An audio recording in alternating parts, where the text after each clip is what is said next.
नमस्कार दोस्तों, मैं आप सभी का अपने YouTube चैनल स्पाई ट्यूटोरियल में स्वागत करता हूं। उम्मीद करता हूं आप लोगों की तैयारी बहुत ही अच्छी चल रही होगी।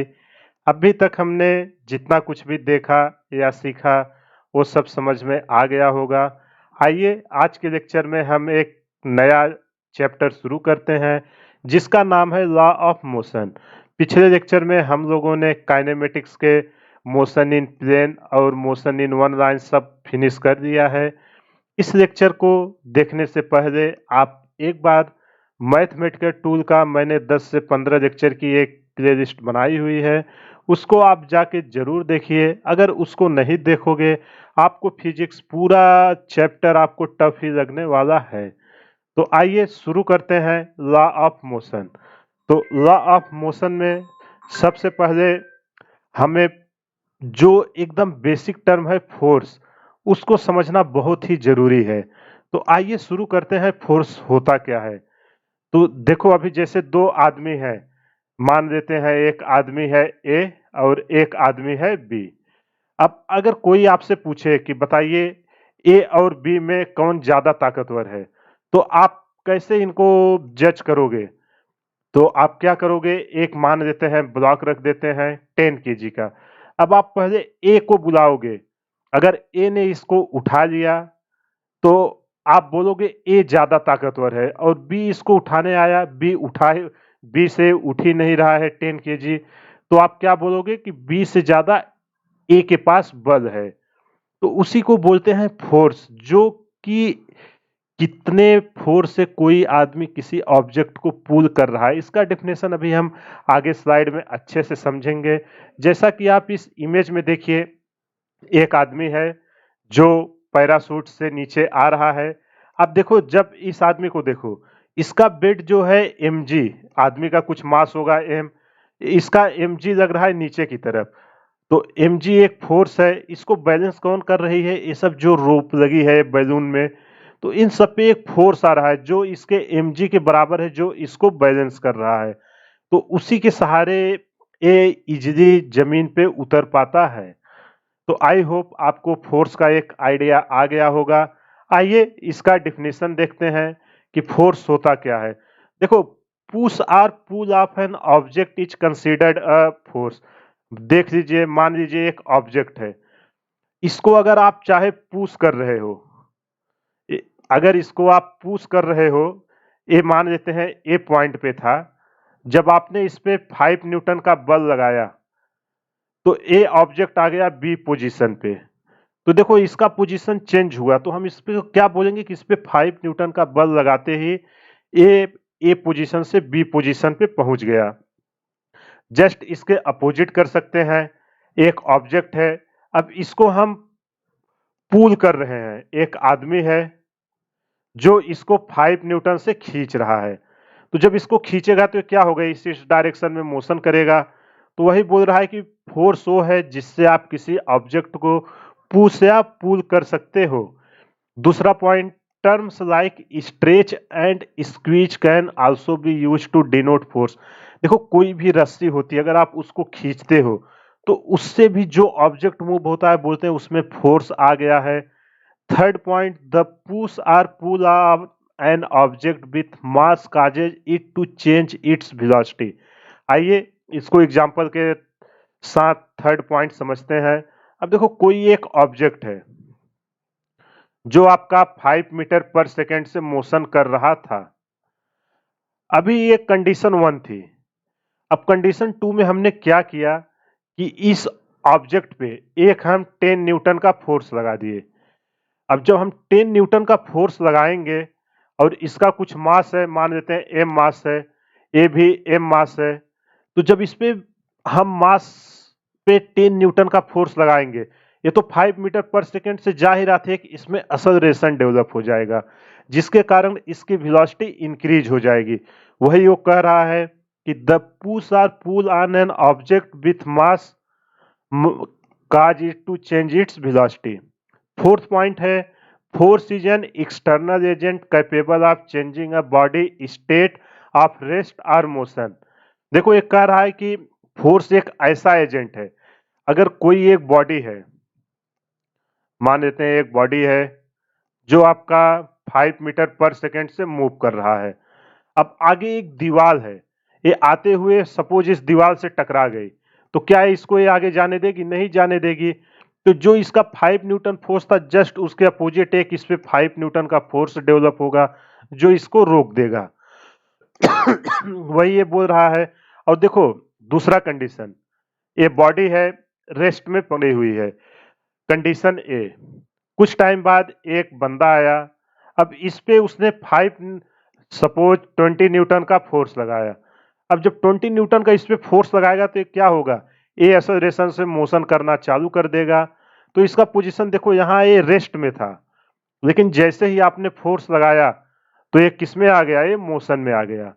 और आप ऊपर वाले में देखिए, यहाँ ये किस में था? मोशन में था, लेकिन दीवार ने जैसे ही इसके अपोजिट फोर्स लगाया, ये किस में आ गया? रेस्ट में आ गया।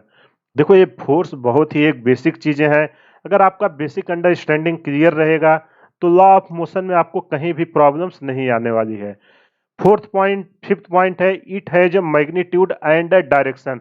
देखो ये कि बहुत ही इंपॉर्टेंट पॉइंट है कि जो फोर्स है ये एक वेक्टर क्वांटिटी है, इसका मैग्नीट्यूड और डायरेक्शन दोनों होता है, किस डायरेक्शन में हम लगा रहे हैं और कितना फोर्स लगा रहे हैं। 6 पॉइंट है, the direction towards which the force is applied is known as the direction of the force. देखो ये कह रहा है कि जिस डायरेक्शन में, तो मैं यहाँ कलर चेंज कर देता हूं। तो देखो अगर हम इस पे इस डायरेक्शन में फोर्स लगा रहे हैं तो इसको हम क्या बोलेंगे? डायरेक्शन ऑफ फोर्स बोलेंगे, जिस डायरेक्शन में फोर्स लग रहा है।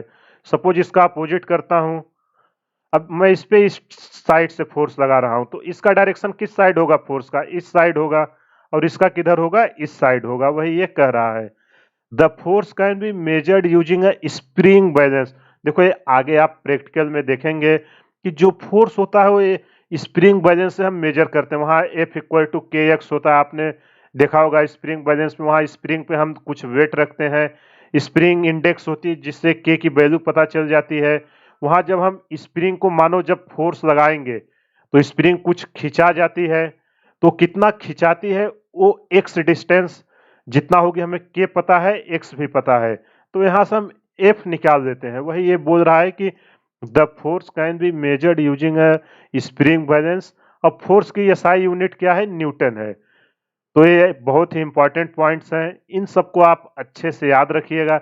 इसके और भी है, सीजीएस में जैसा आपको पता है डाइन होता है, 1 न्यूटन में आपको पता है 10⁵ डाइन्स होते हैं। ऐसे अलग अलग यूनिट्स हैं। आई होप आपको फोर्स क्या होता है, उसके पॉइंट्स क्या क्या हैं, उसके क्या क्या कॉज और इफेक्ट हैं, ये सब समझ में आ गया होगा। आइए अगला पॉइंट देखते हैं कि फोर्स के क्या क्या इफेक्ट हो सकते हैं। देखो सबसे पहले आपने देखा अभी पिछले में कि अगर कोई ऑब्जेक्ट मोशन में है तो दीवार से यहाँ टकराने में देखो क्या हो जा रहा था? रेस्ट में हो जा रहा था। तो पहला तो उसका स्पीड में चेंज कर देगा, दूसरा क्या होगा? उसका डायरेक्शन चेंज करता है। आइए प्रैक्टिकल के साथ इसको देखते हैं। मान लेते हैं एक अपना कार है जो 5 मीटर पर सेकेंड से जा रहा था। अगर इस पे आप सपोज 100 न्यूटन का फोर्स लगाएंगे इस डायरेक्शन में, तो जब आप इस पे 100 न्यूटन का फोर्स लगाएंगे तो इसका देखो स्पीड में चेंजेज आएगा कि नहीं? इस डायरेक्शन में फोर्स लग रहा है और मोशन इस डायरेक्शन में हो रही है, तो स्पीड घटना चालू होगा। वही वो कह रहा है कि फोर्स स्पीड को चेंज कर सकता है। दूसरा है देखो डायरेक्शन भी चेंज कर दिया। एक समय आएगा कि अगर फोर्स की वैल्यू इस स्पीड के जो लिमिटिंग वैल्यू है उससे ज्यादा हो जाएगी, तो ये उसके अपोजिट डायरेक्शन में मोशन करना शुरू कर देगा। आइए इसके कुछ और प्रैक्टिकली एग्जांपल्स देखते हैं कि इसके क्या-क्या इफेक्ट हो सकते हैं। पहला पॉइंट है, force can make a body that is at rest to move. देखो ये कह रहा है कि अगर कोई एक बॉडी रेस्ट में है तो फोर्स क्या कर सकता है? उसको मोशन में ला सकता है।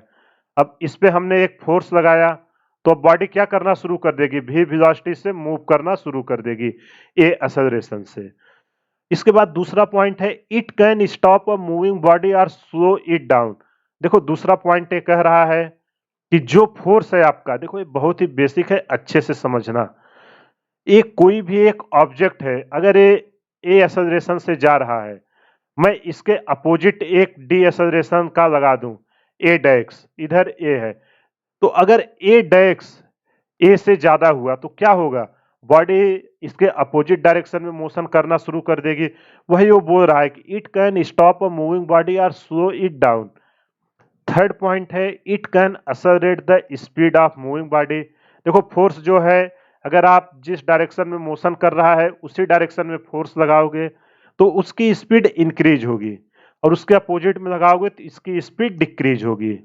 फोर्थ पॉइंट है, it can also change the direction of moving body along with its shape and size. देखो ये कह रहा है कि जो आपका फोर्स है वो किसी भी एक मूविंग बॉडी का शेप और साइज भी बदल सकता है। आप देखे होंगे कि मान लीजिए एक कार है,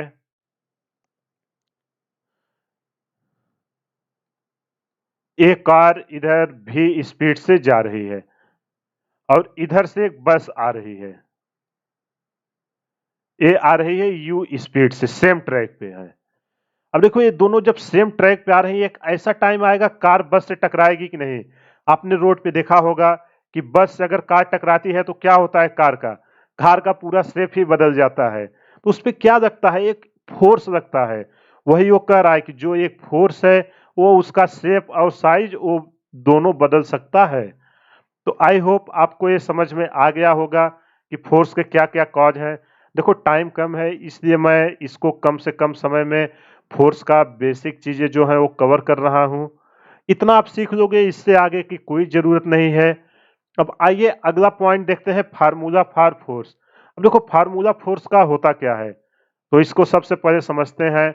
मान लेते हैं एक बॉडी है जिसका मास है m, और ये ए एक्सेलरेशन से मूव कर रहा है इस डायरेक्शन में। तो अगर आपसे पूछे कि इस पे कितना फोर्स आएगा, तो उसका फार्मूला होता है F equal to mass into acceleration. A है आपका फोर्स का फार्मूला, जहां m है आपका मास और a है आपका एक्सेलरेशन। आई होप आपको एक्सेलरेशन क्या है ये मैंने काइनेमेटिक्स में अच्छे से डिस्कस किया है, आपको क्लियर होगा। अगर कोई भी प्रॉब्लम हो आप एक बार जाके वो लेक्चर फिर से देखिए। अब देखो एक्सेलरेशन इक्वल टू हम क्या लिख सकते हैं, v बाई टी। देखो अगर रेस्ट से मोशन स्टार्ट करती थी, v इक्वल टू क्या होता था, u प्लस ए टी। अगर कोई कार है वो initial velocity u equal to 0 होता था, तो इस केस में a इक्वल टू क्या होता था, v बाई टी। तो वही ये बोल रहा है कि अगर हम a की वैल्यू निकाले तो v बाई टी आएगा। अगर f का हम यहाँ रखें तो क्या आएगा, एम वी बाई टी। और आपको पता है भी, आगे आपको मैं सिखाऊंगा कि जो एम वी होता है उसको हम p से रिप्रेजेंट करते हैं, जिसको संवेग बोलते हैं, p बाई टी। इसको पावर मत समझिएगा। ये फोर्स के कुछ बेसिक फार्मूले हैं। आई होप आपको ये समझ में आ गए होंगे। देखो इसको एक बेसिक याद रखना, बाकी जो भी आपसे पूछे आप उसको डिराइव करके सारा चीज आप निकाल सकते हो। और फोर्स की यूनिट क्या होती है ये तो मैंने आपको ऑलरेडी पिछले स्लाइड में दिखाया था, इसकी यूनिट होती है न्यूटन। ये आपकी एसआई यूनिट है। तो आई होप आपको फार्मूला भी फोर्स का क्लियर हो गया। अगर इस पे कभी भी कोई भी क्वेश्चन पूछे, देखो क्वेश्चन कैसे बनाएगा मैं बता रहा हूँ। क्वेश्चन आपको दे देगा कि एक बस है, ये मान लो 50 केजी का एक बस है, वो आपका 2 मीटर पर सेकेंड स्क्वायर से मूव कर रहा है। आपसे पूछेगा कितना फोर्स लगेगा कि ये स्टॉप हो जाए, तो आप कैसे निकालोगे, F equal to M A. M की वैल्यू कितनी है आपकी 50 और ए की वैल्यू है 2, तो F इक्वल टू आप कितना निकाल लोगे 100 न्यूटन। तो अगर हम इस पे 100 न्यूटन का फोर्स इस डायरेक्शन में लगा दें तो हमारी बॉडी जो है वो आपका इक्विलिब्रियम में ही रहेगी, मतलब उसके वेलोसिटी में कोई भी चेंजेस नहीं आएगा।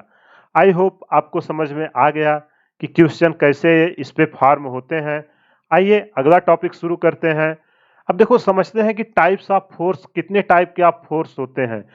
देखो बेसिकली फोर्स जो है दो टाइप में डिवाइड किए गए हैं, एक होता है कांटेक्ट फोर्स, एक होता है नॉन कांटेक्ट फोर्स। तो आइए समझते हैं कि कांटेक्ट फोर्स होता क्या है। जैसा कि आप डायग्राम में देख रहे हैं, कांटेक्ट का मतलब है कि जो भी दो बॉडी एक दूसरे पे फोर्स लगा रही हैं वो एक दूसरे के कांटेक्ट में ही रहेंगी। जैसा कि आप इमेज से देखो, एक आदमी है, ये स्क्वाट्स मार रहा है, कुछ हैवी रॉड पे वेट लगाया हुआ है। तो देखो जो रॉड इसके हैंड पे वेट लगा रहा है, तो ये रॉड पे जो वेट है देखो इसके हाथ के डायरेक्ट कांटेक्ट में है, इसलिए इसको हम बोलते हैं कांटेक्ट फोर्स। दूसरा केस आप देखो कि एक आदमी है, ये एक रोप से कुएं से पानी निकाल रहा है। तो देखो जो इस रोप पे इस आदमी के हाथ से फोर्स लग रहा है, ये दोनों कांटेक्ट में है कि नहीं एक दूसरे के, तो इसको हम बोलेंगे कांटेक्ट फोर्स। ये आप थर्ड कंडीशन देखो, ये एक फ्रिक्शनल फोर्स है।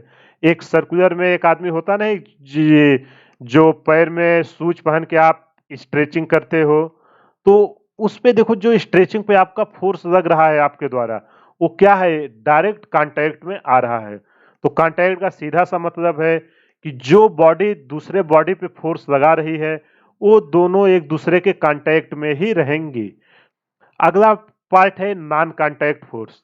आइए इसको समझते हैं, नॉन कांटेक्ट फोर्स होता क्या है। देखो जैसा नाम से ही क्लियर है कि जो दो बॉडी है जो एक दूसरे पे फोर्स लगा रही हैं, वो एक दूसरे के कांटेक्ट में नहीं रहेंगी। सबसे इसका अच्छा एग्जांपल आप देखिए, पहला केस, एक आदमी है, ये जमीन पे नीचे गिर रहा है, मान लेते हैं अर्थ है। तो देखो क्या अर्थ जो इस पे आदमी पे फोर्स लगा रहे, क्या इसके डायरेक्ट कांटेक्ट में? बिल्कुल नहीं है। ये इसके ग्रेविटेशनल फोर्स के कारण नीचे आ रहा है। आपको अभी आगे ग्रेविटेशनल चैप्टर में अच्छे से सिखाएंगे कि ग्रेविटेशनल फोर्स होता क्या है। कि दो बॉडी जो भी आपका देखो, सूर्य हुआ या कोई भी ग्रह आपके हैं जो मोशन कर रहे हैं, उन सब पे आपका एक ग्रेविटेशनल फोर्स लगता है जो एक दूसरे को बांध के रखे हुए हैं बिना किसी कांटेक्ट के। दूसरा केस आप देखो, जब आप किसी कॉम को हेयर में आप चलाते हो, तो उसमें देखो जो छोटे छोटे पार्टिकल्स होते हैं वो उसमें चिपकने लगते हैं। आप थोड़ा ऊपर ही लोगे फिर भी चिपकने की कोशिश करेंगे, तो उसमें क्या होता है, इलेक्ट्रोस्टैटिक फोर्स आ जाता है, जिसके कारण वो एक दूसरे में चिपकने की कोशिश करता है। थर्ड केस आप देख रहे हो, आपने देखा होगा कि एक मैग्नेट है। ये मैग्नेट से एक देखो कील रखी हुई, आपने प्रैक्टिकल किया होगा, बहुत बार होता है ना बचपन में कि आप चुंबक को एकदम पास ऐसे ले जाओगे और इस पे होल्ड करना चाहोगे कि एक दूसरे से चिपके ना। तो इनके बीच कौन सा फोर्स लग रहा है? इनके बीच आपका देखो बिना कोई कांटेक्ट का एक फोर्स लग रहा है, जिसको नाम देते हैं मैग्नेटिक फोर्स। तो ये कुछ फोर्स हैं जो कांटेक्ट और नॉन कांटेक्ट टाइप के हैं। आई होप आपको ये क्लियर हो गया होगा कि कांटेक्ट फोर्स क्या होता है और नॉन कांटेक्ट फोर्स क्या होता है। आइए अगला समझते हैं, फोर्स इन स्ट्रिंग। देखो ये सब अभी बेसिक बेसिक चीजें मैं आज के लेक्चर में कवर कर रहा हूं। अगला लेक्चर चालू होगा, उस सब में आप देखोगे कि इसका कितना ज्यादा इंपॉर्टेंस है। तो आइए फोर्सेस इन स्ट्रिंग में समझने से पहले हम समझते हैं कि टेंशन होता क्या है। देखो टेंशन नॉर्मल वर्ड है जिसका मतलब है तनाव। आपने सुना होगा ना, बोलते हैं कि भाई तू ज्यादा टेंशन मत ले, तो क्या करता है वो, तनाव आ जाती है मसल्स में। तो ऐसे ही आपके फिजिक्स में अगर कोई ऑब्जेक्ट है, उसमें कोई स्ट्रेचिंग या ये सब आ रही है, तो उसको हम बोलते हैं कि इसमें टेंशन आ गया। जैसे आप देखो, तीन आदमी इस साइड है, तीन आदमी इस साइड है, चलो इधर मैं बी साइड दे देता हूं, इधर ए साइड। ये दोनों के, आपने रस्सा खींच का खेल देखा होगा, उसमें दो ग्रुप में टीमें बंटती हैं। इसके बाद रस्सी को दोनों तरफ खींचती हैं, फिर जो टीम मजबूत रहेगी वो दूसरे टीम को खींच लाती है। तो इस रस्सी में क्या लग रहा है, किसके कारण एक दूसरे को इधर खींच के ला रहा है? देखो यहां से यहां तक तो केवल रस्सी है, तो इस रस्सी में तनाव आ रहा है। जब दोनों एक दूसरे को खींचेंगे तनाव आना शुरू होगा, जिधर फोर्स ज्यादा लगेगा उधर एक खींच लाएगी। देखो अब आइए इसके डेफिनेशन को रीड करते हैं। The word tension means stretching. देखो नाम से ही क्लियर है कि जो टेंशन का मतलब है उसका मतलब है स्ट्रेच करना, कोई भी ऑब्जेक्ट है। सेकेंड पॉइंट रीड करते हैं। The force which is applied to the length of a flexible area such as a rope or a cable or chain is refer to as tension formula force in physics. तो देखो जो physics में है वो आपका क्या क्या होगा, रोप हो सकता है, केबल हो सकता है, या चैन हो सकता है, जो हम बेसिकली यूज करते हैं। ये सब जहां भी आएगा उस पॉइंट पे आपका टेंशन आना ही आना है, क्योंकि देखो रोप आप लगाओगे, जैसे कुएं से आप पानी निकाल रहे हो, तो अगर हाथ से आप खींच रहे हो तो आपके द्वारा उस रोप पे क्या लग रहा है, एक टेंशन फोर्स लग रहा है, जिसके कारण पानी ऊपर आ रहा है। आपने देखा होगा जेसीबी या जो बड़ी बड़ी क्रेनें होती हैं, उसमें केबल की सहायता से ही कितने हैवी हैवी ऑब्जेक्ट को आप इजीली उठा लेते हो। तो उन सब केबल में क्या आता है, जब ऑब्जेक्ट उठाता है टेंशन आता है। आई होप आपको समझ में आ गया होगा कि टेंशन का क्या मतलब होता है। आइए अब समझते हैं स्ट्रिंग। देखो स्ट्रिंग की कुछ बेसिक सी प्रॉपर्टी है, उसको सबसे पहले हम समझते हैं। जो हम फिजिक्स में अपना यूज करेंगे अजम्पशंस, सबसे पहले हम क्या कंसीडर करेंगे कि जो हमारी स्ट्रिंग है वो मासलेस है। देखो ये बहुत ही इंपॉर्टेंट पॉइंट है, अभी इस पे मैं एक बहुत ही अच्छा क्वेश्चन कराऊंगा। Massless and inextensible, E x. देखो मेरा थोड़ा गला खराब है, मेरी तबीयत नहीं सही है, इसलिए आवाज थोड़ा सही नहीं आ रहा होगा, आप उसको एडजस्ट कर देना। तो जो अपनी स्ट्रिंग है उसको हम पूरे अपने फिजिक्स में, जो अपने सिलेबस में है, उसको हम मासलेस और इनएक्सटेंसिबल कंसीडर करेंगे। इनएक्सटेंसिबल का मतलब क्या है और मासलेस का, मासलेस का मतलब है जो आपकी स्ट्रिंग है, इसको देखो मैं जूम करके दिखाता हूं।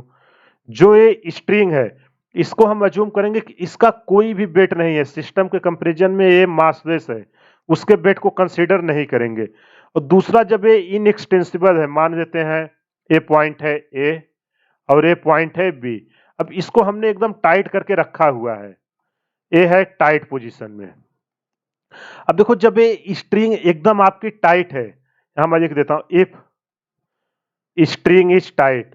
अब देखो स्ट्रिंग को जितना खींचना था आपने खींच लिया है, अब ये टूटने वाली नहीं है। हम यही लेके चलेंगे कि जितना वो खींच सकती थी उतना खींच चुकी है।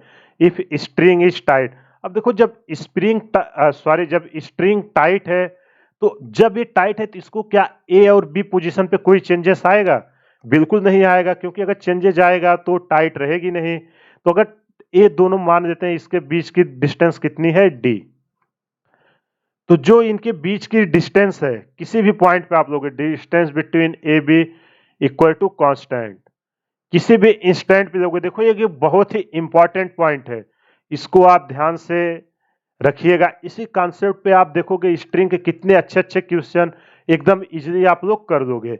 आई होप आपको ये समझ में आ गया होगा कि कोई स्ट्रिंग है जब वो टाइट पोजीशन में है किसी भी पॉइंट पे, ये मान लेते हैं T1 टाइम पे है, अगला केस बनाते हैं, मान लेते हैं ये T2 टाइम पे है, तो जो ए और बी के बीच आपका डिस्टेंस है, वो कितने भी वेलोसिटी से मूव करता रहे, इसके बीच आपका कुछ भी चेंजेज नहीं आने वाला है। जो डिस्टेंस बिटवीन ए बी है, ये कांस्टेंट रहने वाला है। आई होप आपको ये समझ में आ गया होगा। अब आइए इसी पे मैं आपको कॉन्सेप्ट पे एक न्यूमेरिकल का स्ट्रक्चर तैयार करता हूं, आप देखोगे कि कितना इजीली लंबे लंबे सवाल इससे एकदम एक लाइन में आप कर दोगे। मान लेता हूं ये एक स्ट्रिंग है, देखो इतनी मोटी तो होती नहीं, मैं मैग्नीफाई करके दिखा रहा हूं इसलिए ऐसा लग रहा है। अब मान लेते हैं कि जो आपकी स्ट्रिंग है, ये इस डायरेक्शन में ये पॉइंट है V1 से मूव कर रहा है और यहां से कुछ एंगल बना रहा है थीटा। ये लाइन है स्ट्रिंग की मिड लाइन, और यहीं से एक और इस डायरेक्शन में पॉइंट है जो जा रहा है आपका V2। ये भी एंगल आपका बना रहा है, ये θ1 दे देते हैं, ये यहां से एंगल बना रहा है θ2। अब देखो अगर ये स्प्रिंग टाइट है, कौन सी कंडीशन है, टाइट स्प्रिंग, अगर ये स्प्रिंग टाइट है तो क्या होगा, आप ध्यान से देखो जो इनके बीच का पॉइंट है, चलो इसको मैं नाम दे देता हूं ए, इसको नाम दे देता हूं बी, तो आप ध्यान से बताओ क्या डिस्टेंस बिटवीन ए बी कोई चेंजेज आएगा? बिल्कुल नहीं आएगा। किसी भी पॉइंट पे लोगे ये क्या आने वाला है, कांस्टेंट ही आने वाला है। तो अब इसी पॉइंट का हम यूज करके, अगर हमें मान लो V1 दिया रहे और हमसे V2 पूछे, तो हम कैसे निकालेंगे, उसी का हम फार्मूला तैयार करते हैं। अब इस पॉइंट को आप ध्यान से देखो, अब जब हम इसको रिजॉल्व करेंगे, यहां मैं कलर चेंज कर देता हूं। अब देखो जब आप इसको रिजॉल्व करोगे, एक तो इसके अलॉन्ग आएगा, इसके अलॉन्ग आपका क्या आएगा, V1 cos थीटा। यहां मैं लिख देता हूं, देखो यहां जगह नहीं है तो यहां लिख रहे हैं इसका V1 cos थीटा 1, इस पॉइंट का आया। अब देखो इसका ये या इसका परपेंडिकुलर कंपोनेंट में नहीं दे रहा हूं, केवल अलॉन्ग द लाइन जो आ रहा है उसी को ले रहा हूं। इधर दूंगा तो क्या आएगा, ये आएगा आपका V2 cos थीटा 2। ये मैं लाइन के लॉन्ग ले रहा हूं, इसका परपेंडिकुलर ले लेना तो साइन का कंपोनेंट आएगा, उसका यूज है नहीं तो इसलिए उसको मैं ले नहीं रहा हूं। अब देखो जो जिस वेलोसिटी से ए पॉइंट मूव करेगा, उसी वेलोसिटी से आपको बी को भी मूव करना ही पड़ेगा। अगर उस वेलोसिटी से मूव नहीं करेगा तो डिस्टेंस बिटवीन ए बी क्या कांस्टेंट होगा, बिल्कुल कांस्टेंट नहीं होगा। अगर velocity of A does not equal to velocity of B हुई, तो अगर डिस्टेंस ए बी का कांस्टेंट आपको रखना है, तो जिस मोशन से आपका वेलोसिटी ऑफ ए जा रहा है along द स्ट्रिंग, उसी वेलोसिटी से बी को भी जाना पड़ेगा। अगर ए पॉइंट आपको क्लियर हो गया तो आगे आप एकदम इजीली कर लोगे। अब देखो जब इसको इसी वेलोसिटी से जाना, आप दोनों को बराबर कर दो, V1 cos theta 1 equal to V2 cos theta 2। देखो ये एक बहुत ही इंपॉर्टेंट रिलेशन निकल के आया है। आगे अभी मैं आपको एग्जांपल करके दिखाऊंगा। इसी कॉन्सेप्ट पे आप कितना इजीली क्वेश्चन कर लोगे। बस एक ही पॉइंट याद रखना कि अगर स्ट्रिंग टाइट है तो उनके बीच का जो डिस्टेंस है किसी भी पॉइंट के बीच, वो हमेशा कांस्टेंट रहेगा। अगर एक पॉइंट भी वेलोसिटी से मूव कर रहा है तो दूसरे भी पॉइंट को भी वेलोसिटी से ही मूव करना पड़ेगा, अन्यथा वो उस कॉन्सेप्ट को वेरीफाई नहीं करेगा। तो एक बार उसको मैं फिर से रीड कर रहा हूं, आप अच्छे से समझिए कॉन्सेप्ट को। If string is tight then distance between two points on the string remains constant and this implies the velocity of these 2 points along the string is same। तो देखो जो इसका ए का वेलोसिटी है वही वेलोसिटी क्या होगा आपका बी का भी होगा। अगर स्ट्रिंग आपकी किस केस में, जब टाइट है, हर केस में मत लगाना है, तभी लेना है ए टाइट। वैसे आपके सिलेबस में हमेशा जो भी स्ट्रिंग हम मानेंगे वो टाइट का ही केस लिया जाता है। आई होप आपको ये समझ में आ गया होगा। आइए अब अगला पॉइंट देखते हैं, सेकेंड पॉइंट स्ट्रिंग का। देखो जो डायरेक्शन ऑफ टेंशन होता है वो किधर एक्ट करेगा। मान लेते हैं दो ब्लॉक है, ए एक स्ट्रिंग से बंधा हुआ है। ए ब्लॉक है ए और ए ब्लॉक है बी। तो जो इनका डायरेक्शन ऑफ टेंशन है वो किधर एक्ट करेगा, तो जो डायरेक्शन ऑफ टेंशन है वो ऑलवेज स्ट्रिंग लाइन के एक्ट करेगा। तो direction of tension always act along the string line, always along string line. I hope आपको ये समझ में आ गया होगा। देखो ये बहुत ही छोटी छोटी चीजें हैं, लेकिन आप देखोगे कि जेई मेन और नीट में इन सब कॉन्सेप्ट पे बहुत बार क्वेश्चंस आए हुए हैं कि टेंशंस का डायरेक्शन क्या होगा। अभी देखो इसका एफबीडी से भी मैं बना के दिखाता हूं। अगर मान लो बी ब्लॉक पे कितना टेंशन लग रहा है, टी लग रहा है, और इसका रॉड का मैं बनाता हूं। अगर इधर टी लग रहा है, भी आगे आप पढ़ोगे एक्शन रिएक्शन, तो इस पे भी टी लगेगा, इधर भी टी लगेगा इसको बैलेंस करने के लिए। तो ए पे क्या आएगा, ए पे भी टी लगेगा। तो देखो इन सब का जो है ऑलवेज अलोंग स्ट्रिंग लाइन, जो ये स्ट्रिंग का लाइन है उसका टेंशन जो है हमेशा उसी के डायरेक्शन में एक्ट करेगा। इसका एक और एग्जांपल मान लेते हैं, कोई एक बार है जो एक स्ट्रिंग से लटका हुआ है एमकेजी का। तो अब जो स्ट्रिंग में टेंशन आएगा वो किसके आएगा, अलोंग द स्ट्रिंग ही आएगा। अब स्ट्रिंग का काम क्या है, देखो इसका डायरेक्शन में सबसे बड़ी कंफ्यूजन आती है। तो जब भी स्ट्रिंग आप बनाना, उसका काम क्या है, खींचना। हमेशा टेंशन उसको खींचेगा जो भी है। देखो इस डायरेक्शन में हमेशा ये अपनी तरफ खींचने की कोशिश करेगा। इसको आप याद रखिएगा स्ट्रिंग के डायरेक्शन में। अगला पॉइंट देखते हैं, थर्ड पॉइंट क्या है, direction of force of the object by the string. अब हम निकालते हैं कि कोई एक स्ट्रिंग है। देखो जो हमने अभी इस पे टी और ये टी हमने बराबर कैसे कर दिया, जरूरी नहीं ना इसका अगर हम कुछ मास दे देंगे बराबर होगा, बिल्कुल नहीं होगा। तो इसी को हम यहाँ समझते हैं। मान लेते हैं इधर है T1, इधर है T2 और ए इस डायरेक्शन में ए वेलोसिटी से मूव कर रहा है। इसका कुछ वेट दे देते हैं एम स्ट्रिंग का, जिसको एम एस से रिप्रेजेंट कर रहे हैं। लेकिन हमारा अजम्पशंस क्या है, स्ट्रिंग जो हमारी होगी वो क्या होगी, मासलेस। तो अगर स्प्रिंग मासलेस हुई तो एम एस क्या होगा आपका, एम एस इक्वल टू 0। अब न्यूटन का मोशन का हम लॉ लगाते हैं, अभी आगे मैं डिस्कस करूंगा। यहाँ मैं जस्ट आप इसको समझने की कोशिश करिए। T2 minus T1 equal to, देखो वही है F equal to M A, जो वहां मैं लिखा था ना वो F नेट एक्चुअली टोटल होगा, उसको मैं लिख देता हूं आपको कंफ्यूजन ना हो। T2 minus T1 equal to M A, mass of string into acceleration. तो यहाँ मास ऑफ स्ट्रिंग क्या है आपका, 0 है। तो ये पूरा टर्म क्या आ गया, 0। T2 minus T1 equal to 0। तो यहाँ से T2 इक्वल टू क्या आएगा, T2 इक्वल टू निकल के आया T1। तो इसीलिए हम जो ये स्ट्रिंग अगर अपनी मॉसलेस है तो उसका जो टेंशन आता है दोनों साइड बराबर आता है। किस केस में, जब ये mass of string equal to 0 हुआ। आई होप आपको ये समझ में आ गया होगा। चौथा पॉइंट लिख देता हूं, tension always act along the string. Tension, देखो ये सब बहुत ही इंपॉर्टेंट पॉइंट, बहुत ही बेसिक है।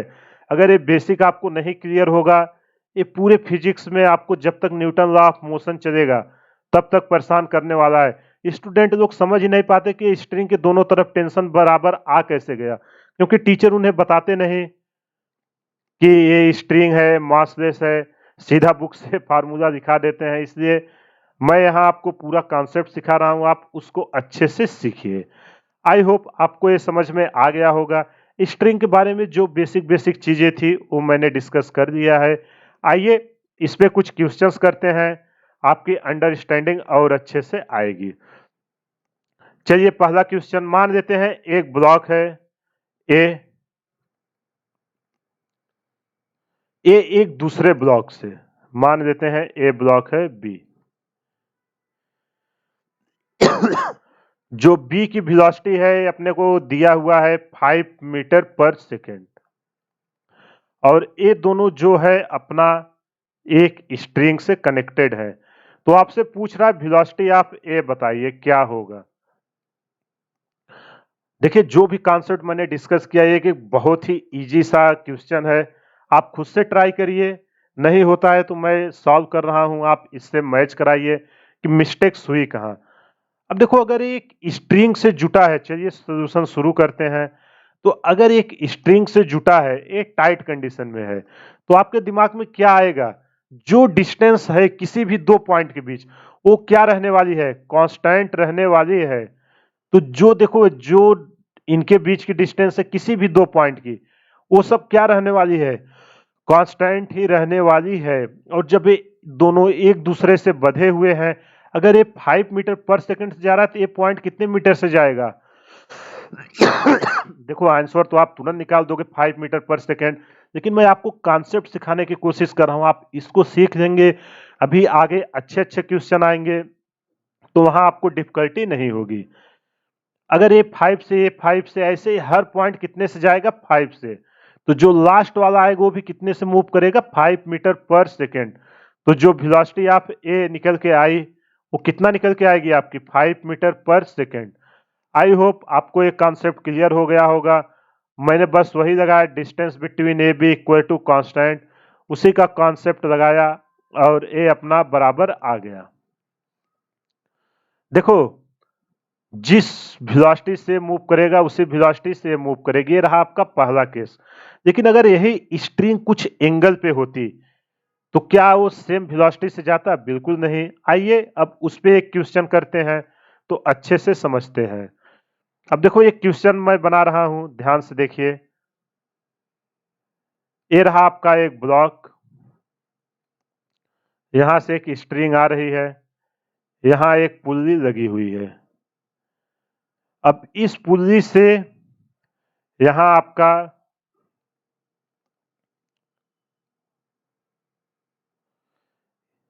एक ब्लॉक इससे बंधा हुआ है और यहां एंगल दिया हुआ है कितना 53 डिग्री।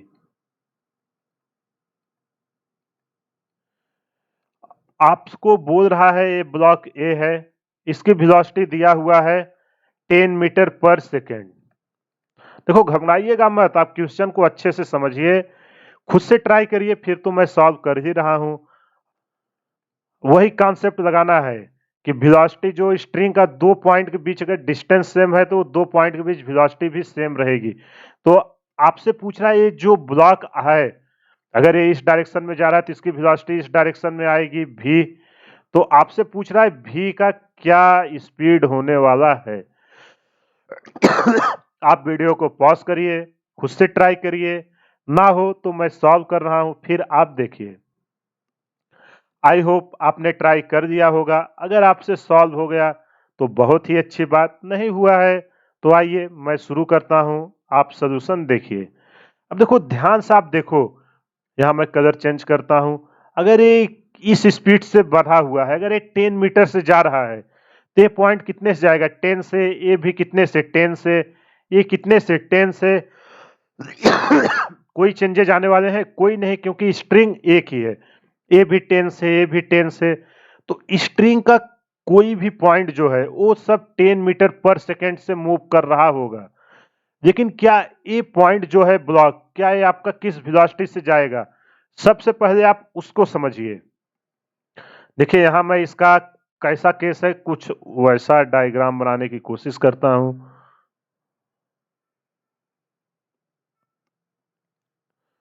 देखो मैं मॉलिक्यूलर लेवल पे डायग्राम बना रहा हूं, आप समझने की कोशिश करिएगा। ए है भी वेलोसिटी से, ए है 53 डिग्री पे। तो देखो जिस वेलोसिटी से पॉइंट जाएगा उसी वेलोसिटी से पॉइंट जाएगा, उसी वेलोसिटी से पॉइंट जाएगा।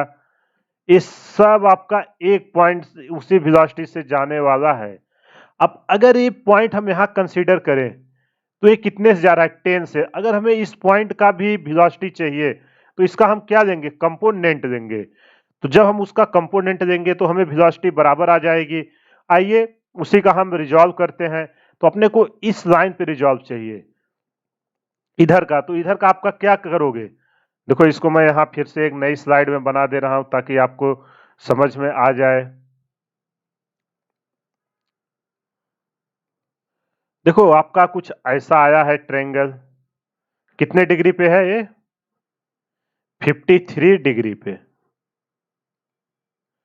तो ये पॉइंट जब आप इसका कंपोनेंट लोगे इधर क्या आएगा, आपका मान लेते हैं ब्लॉक की वेलोसिटी v है तो v cos 53।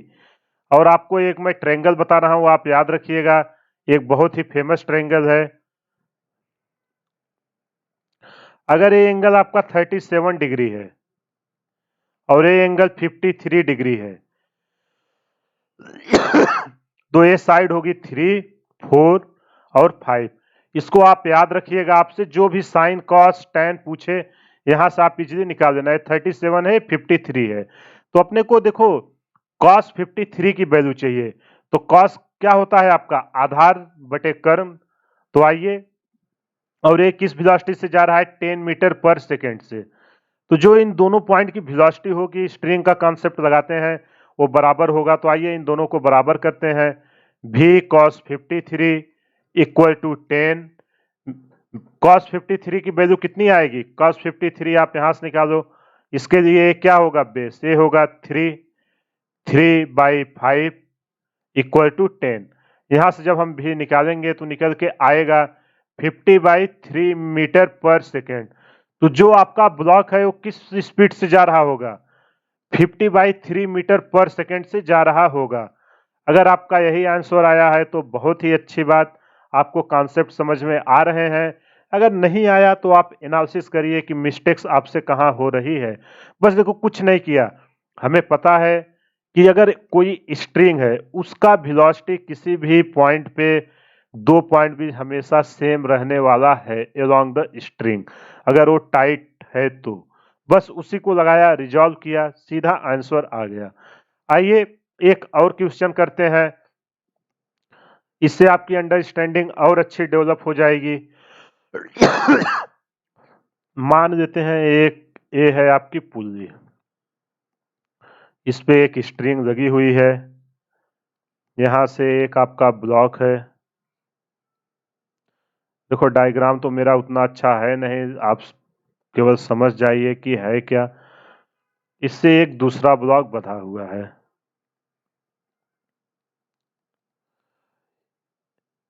ए ब्लॉक जो जा रहा है v वेलोसिटी से, और ए ब्लॉक जो जा रहा है आपका 20 मीटर पर सेकंड से जा रहा है। ये एंगल आपको दिया हुआ है, कितने डिग्री पे है? 53 डिग्री पे।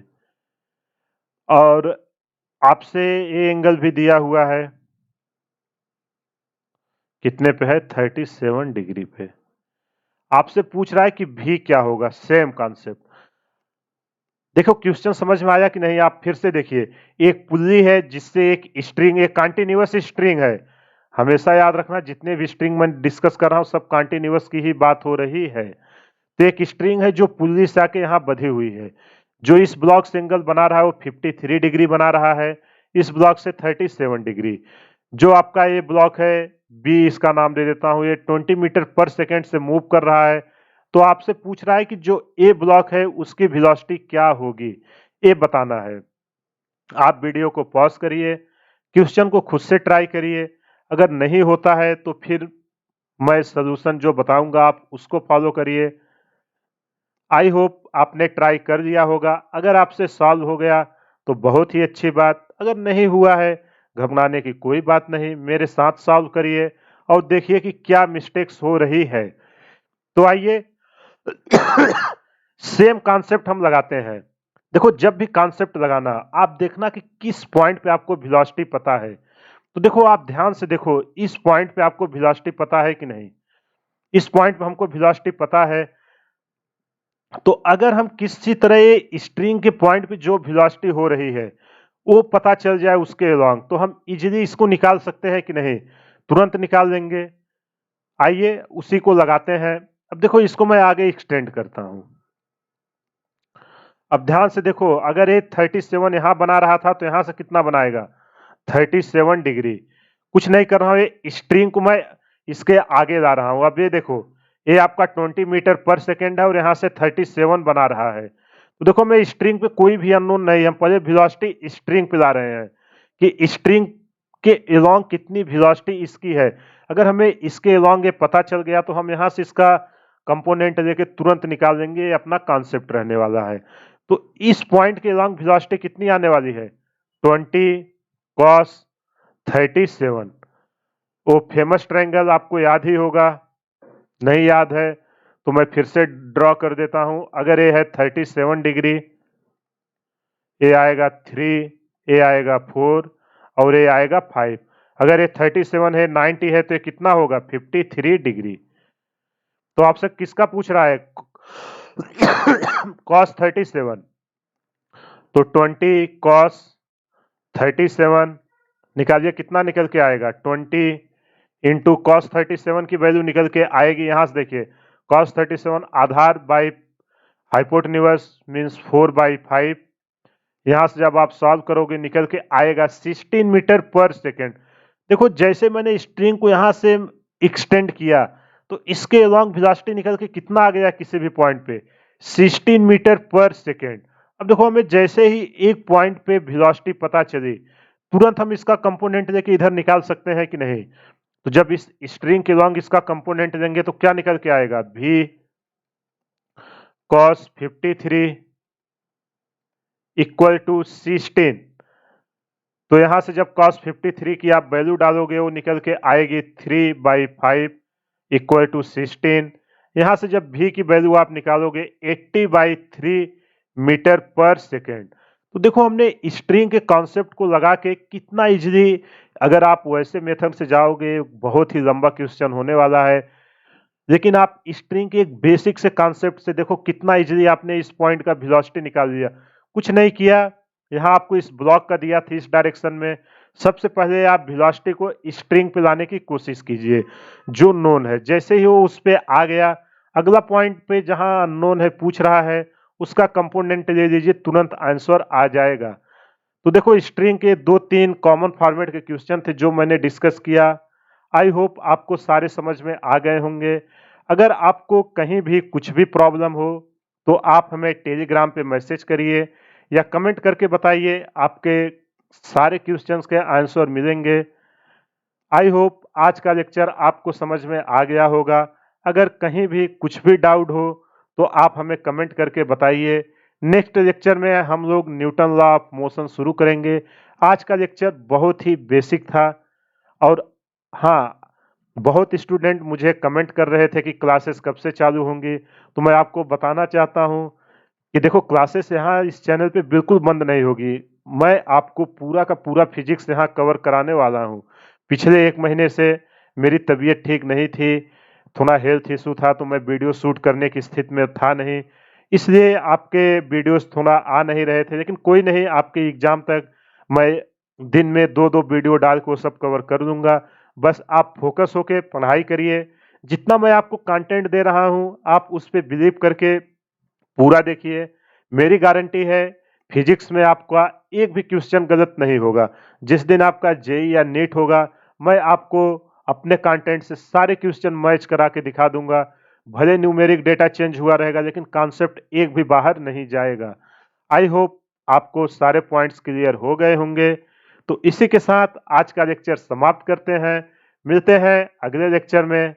हमारे चैनल को ज़्यादा से ज़्यादा शेयर करें, सब्सक्राइब करें व लाइक करें। Thank you.